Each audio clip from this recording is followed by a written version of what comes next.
কিন্তু আজকে যখন দেখলাম যে একটা নিউজ আসছে, আমি জানি না আপনারা দেখেছেন কিনা, সমকালে একটা নিউজ আসছে, এই নিউজটা পড়ার পর আমার কাছে, এই সমকালের নিউজটা আমার কাছে পড়ার পর আমার মনে হয়েছে যে দুই একটা কথা আমার মনে হয় বলা উচিত। কারণ আমি একটা কথা যে একটা বিশ্বাস করি যে আমি বঙ্গবন্ধুর সৈনিক, যেখানেই দুর্নীতির কোনো গন্ধ পাই, যেখানেই মানে মানুষের টাকা বা মানুষের টাকা নষ্ট হয় এরকম জিনিস পাই, আমি দাঁড়াই যাই, জীবনের যত ঝুঁকি থাকুক তা কেন। আমি প্রথমে একটা কথা আপনাদেরকে বলতে চাই যে এই রিপোর্ট অনুযায়ী দেখলাম এই যে মৎস্য ও প্রাণী সম্পদ মন্ত্রণালয়ের তথ্য অনুযায়ী উনার জন্ম কিন্তু হচ্ছে 1962 সালে।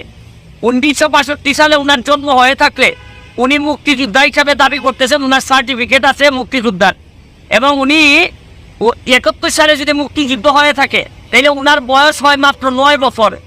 9 বছর বয়সে উনি মুক্তিযোদ্ধা কিভাবে হলেন আমার জানা নাই, কারণ আমার মেয়ের বয়স 9, এই মেয়েকে এখনো